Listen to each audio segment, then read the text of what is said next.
저희 죄인들을 살리시고자 십자가에 돌아가시고 또 다시 부활하시고 우리에게 매일매일 생명의 떡을 주시는 하나님의 사랑을 인해서 감사하고 감사합니다. 아버지, 우리가 이 땅에서 살면서 육신의 떡만을 위해서 살아갈 때도 많고 주님 많은 시간을 보내지만은 주님 생명의 떡을 위해서 우리가 더욱 많은 시간을 보내고 매일매일 생명의 떡 대신 예수님의 말씀을 더욱 상고하는 저희들 되게 도와주시옵소서. 아버지, 이 시간 또 요한복음에 나타나신 예수님, 생명의 떡이 되신 예수님에 대해서 좀 더 우리가 배우고 그 모든 것들을 우리 마음에 간직하게 도와주시옵소서. 주님, 성령님이 이 말씀을 잘 깨달아 알 수 있도록 도와주시고 말씀하시는 목사님에게도 함께하여 주시옵소서. 또 특별히 이 시간 우리 김선희 사모님 감기로 인해서 고생하고 있사오니 아버지 또 홍장로에게도 함께하시고 모두가 다시 건강을 회복할 수 있도록 도와주시옵소서. 또 한국에 계신 최 목사님 어서 속기 완쾌 되셔서 우리와 함께 예배 드릴 수 있도록 도와주시옵소서. 주님, 첫 시간부터 마치는 시간까지 함께하여 주시옵시기를 예수님 이름으로 간절히 기도드렸나이다. 아멘. 아멘. 예, 감사합니다. 예, 오늘은 요한복음 6장 몇 절이죠? 41절. 예, 요한복음 1장 41절부터 있는 말씀을 보도록 하겠습니다. 자기가 하늘에서 내려온 떡이라 하심으로 유대인들이 예수에 대하여 수군거려 이르되 이는 요셉의 아들 예수가 아니냐. 그 부모를 우리가 아는데 자기가 지금 어찌하여 하늘에서 내려왔다 하느냐. 43절입니다. 예수께서 대답하여 이르시되 너희는 서로 수군거리지 말라. 나를 보내신 아버지께서 이끌지 아니하시면 아무도 내게 올 수 없으니 오는 그를 내가 마지막 날에 다시 살리리라. 오늘 이 예수님께서는 여러 표적을 갈릴리에서 이미 보이셨는데요. 6장에 나오는 어린아이의 도시락이었던 보리떡 5개와 물고기 2마리로 5,000명가량을 먹이신 사건 이후에 사람들은 예수님을 임금으로 삼으려 했습니다. 그러나 주님이 생각하는 메시아는 사람들이 생각하는 그런 정치적인 메시아하고는 달랐습니다. 그래서 주님께서는 무리를 피하셨습니다. 그리고 주님께서는 자신을 가르쳐서 하나님의 떡, 생명의 떡이라고 말씀하시면서 오직 믿음만이 영생을 얻는 길임을 말씀하셨지만 사람들은 그 말씀의 의미가 무엇인지를 깨닫지 못했습니다. 예수님의 말씀을 들은 유대인들은 예수님이 누구의 아들이며 어디서 자랐는지를 알고 있다며 수군거리기 시작합니다. 아니, 우리가 저의 아버지가 요셉이라는 것을 아는데 우리가 아는 요셉의 아들이 하늘에서 내려온 떡이라고? 그게 말이 되는 소리야? 말이 안 되지. 서로 수군거리는 것입니다. 수군거리는 유대인 무리들을 향해서 주님께서는 수군거리지 말라고 말씀하십니다. 너희가 수군거리지 말라. 이 수군거리는 것은요, 항상 억측이 따르게 되고 부정적인 감정들이 쉽게 다른 사람들에게 전염되는 일이 있습니다. 여리고성을 돌 때요, 그 이스라엘 백성들이 이 마음속에 불만이 있는 사람이 없었을까요? 여러분 한번 그 장면을 생각해 보십시오. 여호수아가 하나님이 주신 명령이라고 그러면서 이 여리고성을 정복하기 위해서 매일 그 성을 한 바퀴씩 도는 것입니다. 그리고 그 다음 날도 또 한 바퀴를 도는 거예요. 근데 그 돌 때 특별한 명령을 내립니다. 뭐 하지 말라 그러죠? 수근거리지 말라 그랬어요. 아무 소리도 입에서 들리게 하지 말라라고 명령을 내립니다. 왜 그랬을까요? 돌면서 불평이 있는 사람들이 아마 분명히 얘기했을 겁니다. 이 여리고를 정복하는 거하고 이 성을 도는 거하고 무슨 상관이 있는 거야 도대체? 도대체 하나님께서는 이 여호수아를 통해서 왜 이런 엉뚱한 명령을 내렸을까? 그렇게 생각했을 것입니다. 근데 이게 하루가 아니고요. 하루, 이틀, 3일, 4일, 닷새, 엿새, 그리고 마지막 날 7번째 날에는 이걸 몇 바퀴 돌으라 그래요? 7바퀴. 7바퀴를 또 돌으라는 겁니다. 이 사람들의 마음 가운데 불평이 생기지 않을 수가 없었을 것입니다. 도대체 우리 뭐 하는 짓이냐고 이게. 계속 먼지 나는 길을 이렇게 힘들게 아무 의미도 없이 매일매일 돌아야 되는 거냐고. 그 불평과 수군거림은 삽시간에 사람들에게 전염이 되고 결국은 우리 의미 없는 짓을 중단하자고 선동하는 사람들이 분명히 있었을 것입니다. 그래서 수군거리지 말아라 라고 얘기했어요. 목수의 아들인 것을 우리가 뻔히 아는데 요셉의 아들인 것을 아는데 자기가 하늘에서 내려온 떡이라고? 이거 말도 안 되는 얘기지. 그 의심, 그 불평, 이것이 삽시간에 사람들에게 퍼질 수 있었습니다. 그래서 수근거리지 말아라 라고 얘기를 하고 있어요. 여러분, 오늘날도 무슨 불평이 있거나 불만이 있으면 당사자에게 직접 가서 그 문제를 놓고 이야기해야 합니다. 주변에 있는 사람들에게 얘기했을 때는 더 많은 오해와 더 많은 장벽이 더 많이 형성되게 될 것입니다. 다윗의 경우에는 불평이 있을 때 하나님께 불평했습니다. 사람들에게 욕을 하고 싶을 때 하나님께 찾아가서 욕을 했어요. 다른 사람을 찾아가서 얘기한 것이 아닙니다. 우리 주님께서는 이렇게 수군거리는 사람들을 향해서 43절에 예수께서 대답하여 이르시되 너희는 서로 수군거리지 말라. 그렇게 명령하십니다. 그러면서 오직 하나님께서 이끌어 주시지 않으면 아무도 내게 올 수 없다라고 강조하십니다.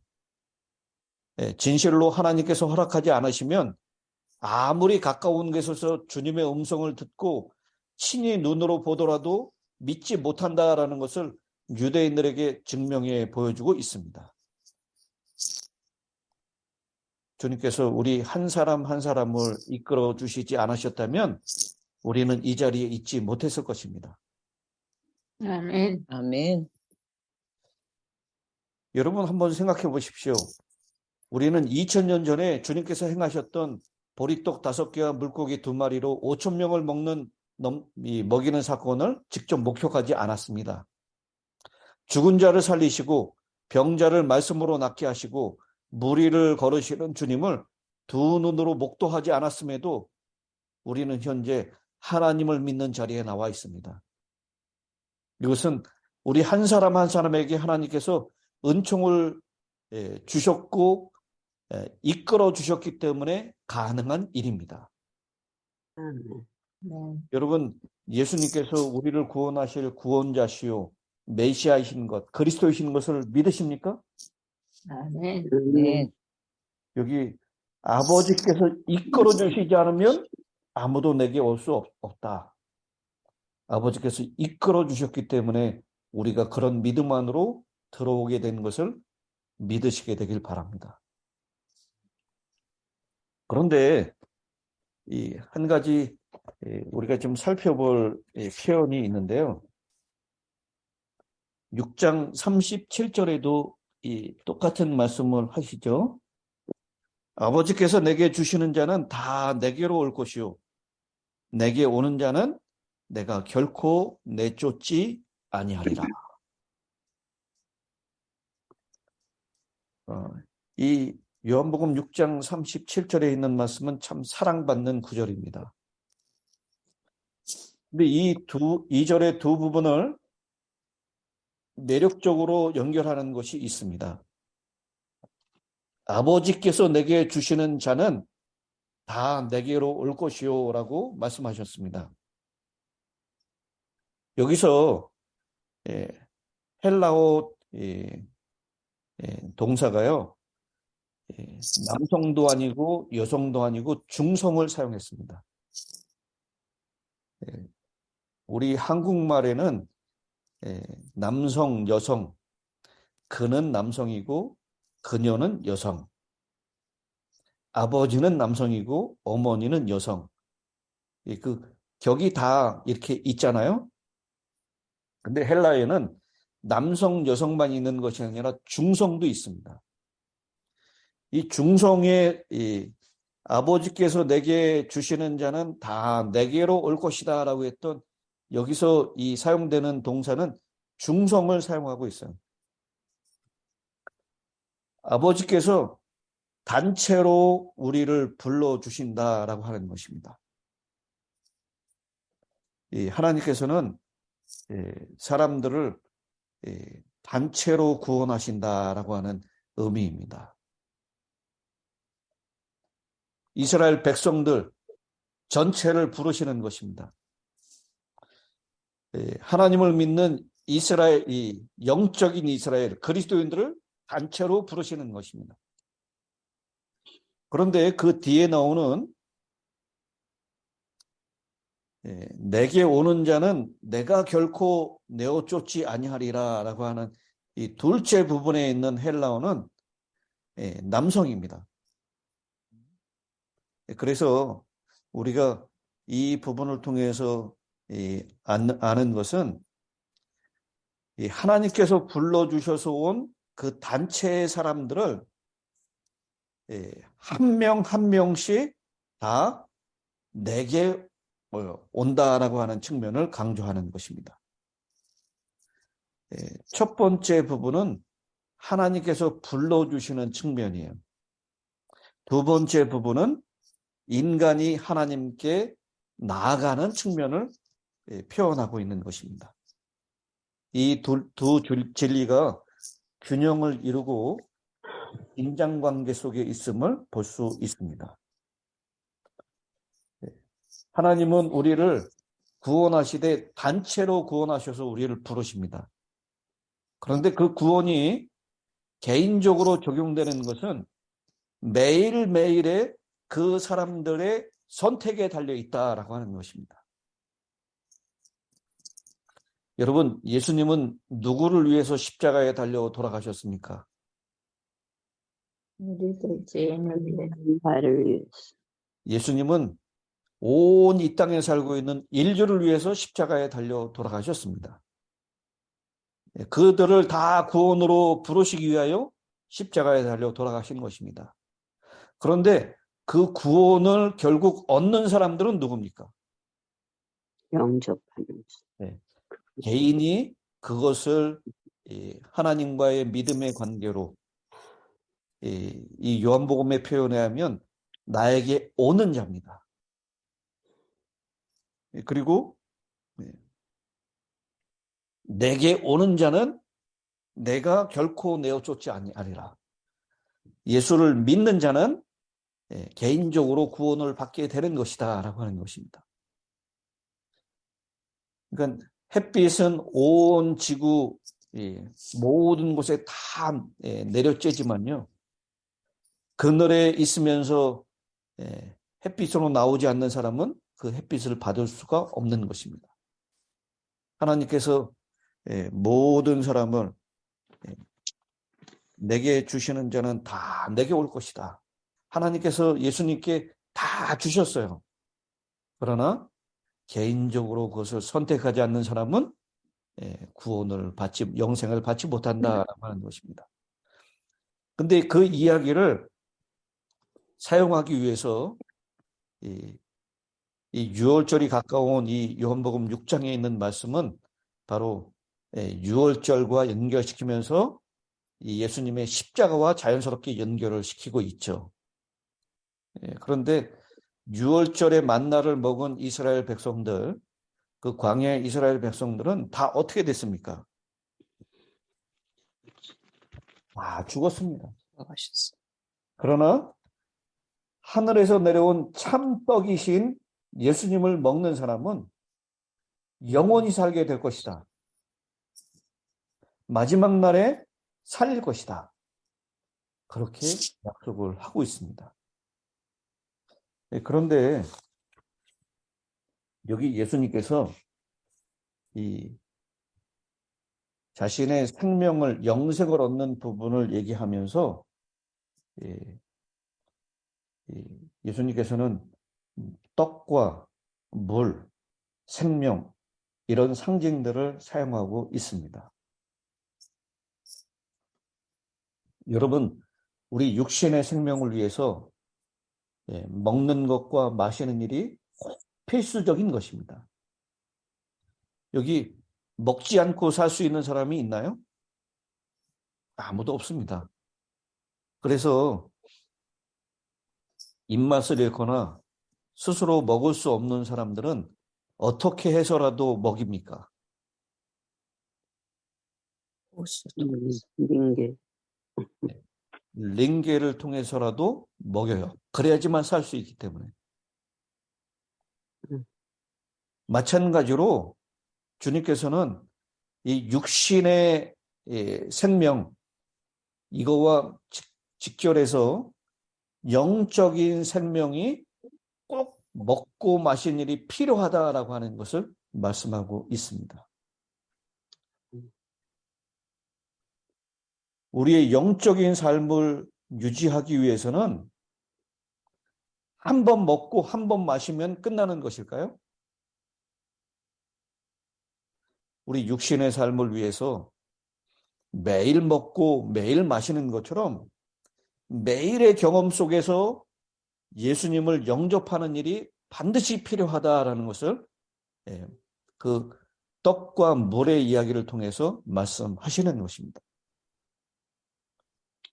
요한복음에서 6장 47절에요. 진실로 진실로 너희에게 이르노니 믿는 자는 영생을 가졌나니 라고 했습니다. 여기 이 믿는다라고 하는 것은 한 번 믿는 것을 의미하는 것이 아니라 언제나 계속의 의미를 가지고 있습니다. 우리는 예수님을 한 번 믿는 것으로 끝나는 것이 아니라요, 계속적인 매일의 경험이 되어야 한다라는 것입니다.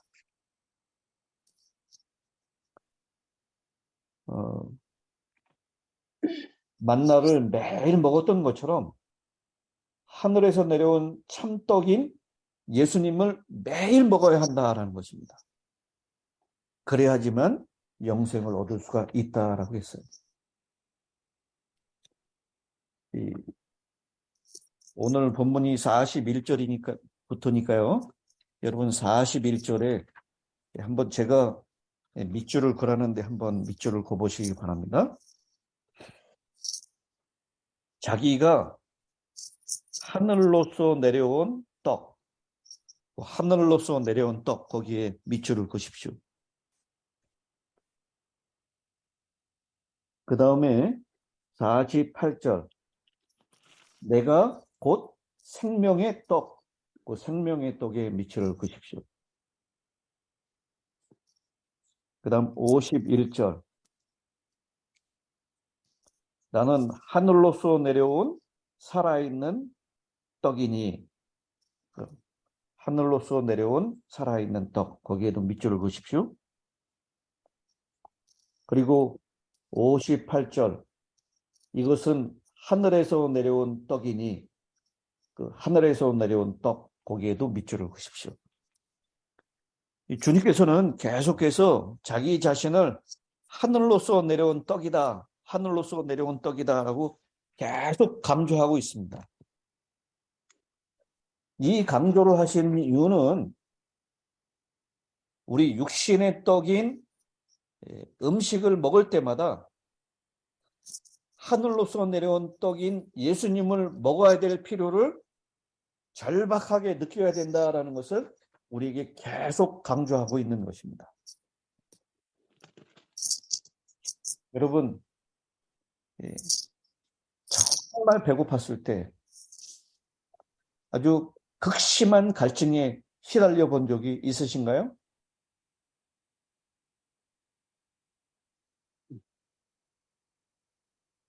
저는 한 12마일을 땡볕에서 걸었던 경험이 있는데요. 그때 물이 없으면 정말 죽을 것 같더라고요. 근데 여자는 강하다는 것을 제가 느꼈어요. 이 언덕을 쫙 올라가야 되는 길인데요. 그 언덕 꼭대기에는 차가 있었고 그 차 안에는 물이 있었습니다. 근데 제가 나성교회 있을 때 그 청년들하고 같이 그 산 꼭대기를 올라가는 겁니다. 근데 올라가다 보니까 남편하고 자기 오빠가 물이 다 떨어져가지고 중간에 그냥 서버렸어요. 너무너무 힘드니까. 근데 이 아내 되는 그 여자 집사님이 자기 오빠하고 남편을 위해서 그 물이 떨어져 있는 산꼭대기를 조용히 올라가더라고요. 올라가더니 차 안에서 물을 가지고 다시 내려와요. 그래서 그 물을 남편하고 오빠에게 줘가지고 남편하고 오빠가 다시 살아나가지고 그 산꼭대기를 올라가는 모습을 봤습니다. 이 얼마나 절박한지요. 진짜 물이 없으면 죽겠다라는 경험을 그때 했습니다.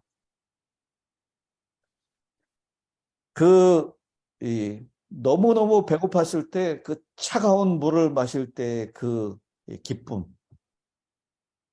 극도로 배고팠을 때 빵 한 조각을 먹는 그 기쁨, 그것을 기억하면서 우리의 영적인 생명을 위해서, 영적인 생명의 필요를 위해서 배고픔과 목마름의 고통만큼이나 그 예수 하늘로서 새로 내려온 떡을 먹는 것이 정말로 절박하다라는 것, 그것을 말씀하고 있는 것입니다. 그러면서 이 생명의 떡에 대한 이야기를 이 51절부터 59절까지는 이 방향을 바꿔가지고 자신의 살과 피에 대한 이야기로 그 방향을 바꾸고 있는 모습을 우리가 보게 됩니다. 인자의 살과 피를 마심으로 영생을 얻게 된다라는 것입니다. 이것 때문에 초기 기독교인들이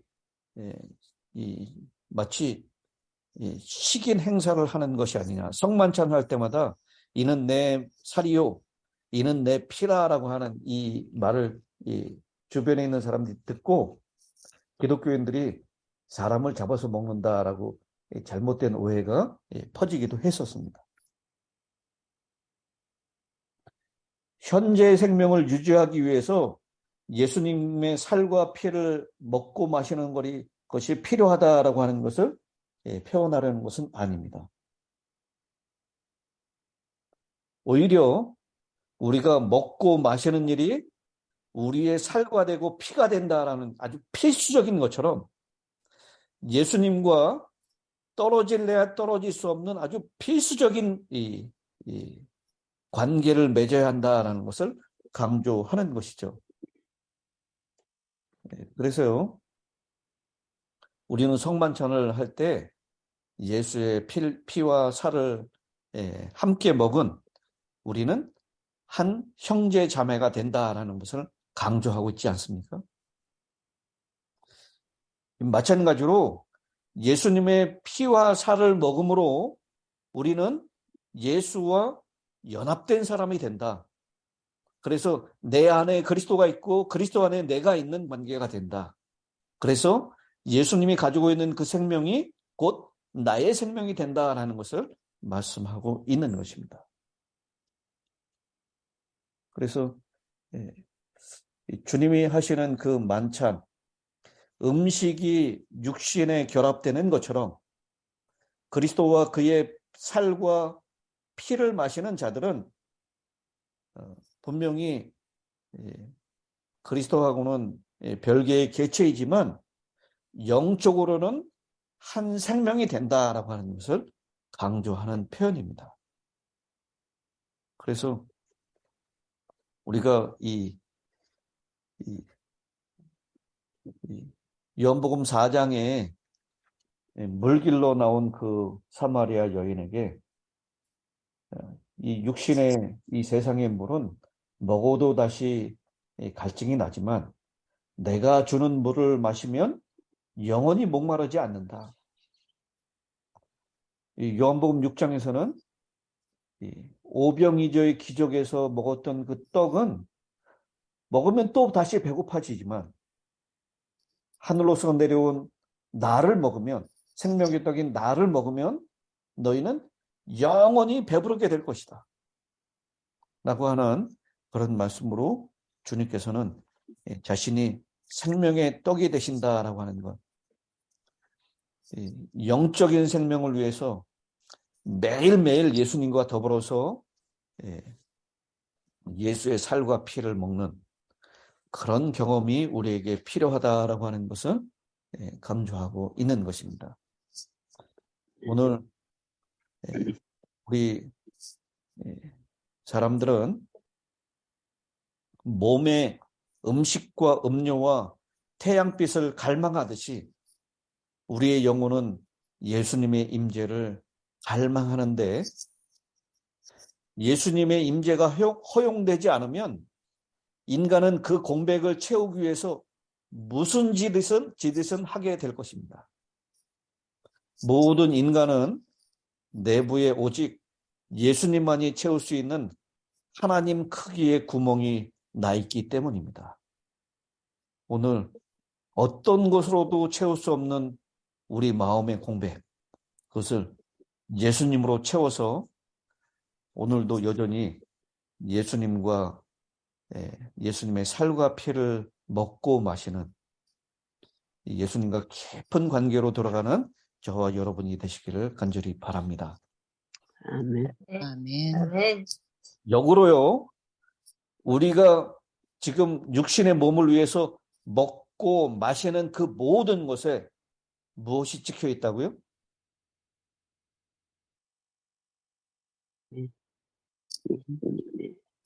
네. 우리가 먹고 마시는 그 모든 것에 예수님의 십자가가 찍혀 있다는 것입니다. 예수님의 십자가의 희생이 없었으면 우리가 먹고 마실 수가 없게 됐다라고 하는 것이죠. 그러니 육신의 생명을 위해서 우리가 먹고 마실 때마다 우리의 영적인 생명이 되시는 하늘의 떡 예수 그리스도를 먹고 마시는 그 절박함이 우리에게 필요하다라는 것을 꼭 기억하셨으면 좋겠습니다. 자, 이제 마지막 아멘. 기도를 우리 이경상 집사님께서 해주시겠습니다. 하늘에 계시는 사랑이 많으신 아버지 하나님, 하루의 시작인 아침을 맞이하면서 살아계신 하나님의 말씀을 듣게 하시고 큰 은혜 받는 귀한 말씀과 기도로 무장하며 예수 그리스도의 이름으로 승리하기를 소망합니다. 아멘. 새벽 기도회를 통하여 우리에게 주신 말씀을 기억하게 하시고 저희들의 오늘 하루의 생활을 지키시고 인도하여 주시며 이 새벽에 모인 신령들이 주의 은총을 받아서 하루를 은총 속에 살게 하시고 인간의 욕심대로 구하지 말게 하시고 하나님의 뜻 안에서 이루어지게 하여 주시옵소서. 아멘. 오늘도 저희들의 모든 삶의 발걸음이 선하신 주님의 계획 가운데 주님과 동참하면서 주님께서 저희들의 삶 속에 넘치는 복을 허락하실 때에 아름다운 교제와 사귐이 일어나게 해주시기를 원합니다. 저희들의 교회를 늘 새롭게 하시고 주님의 성령이 늘 살아있는 교회로 이끌어 주시옵소서. 그리하여 저희 교회가 크게 부흥하게 하시며 주님께서 명령하신 교회의 사명을 다 감당하게 하여 주시옵소서. 저희 교회에 기도의 불길이 꺼지지 않게 하시며 이 새벽 제단에 더욱 열심히 하는 성도들이 되게 하시옵소서. 아멘. 택하신 목사님에게도 주님께서 축복하셔서 교회와 양떼를 보살피기에 조금 더 부족함이 없게 하여 주시옵소서. 오늘 하루도 주어진 만남 속에서 저희들이 말하는 말과 행동이 하나님의 영광을 가려지 않게 하시고 하나님의 은혜가 충분한 삶이 되고 하늘의 능력으로 충만하게 하여 주시옵기를 예수님의 이름으로 기도드렸습니다. 아멘. 아멘. 아멘.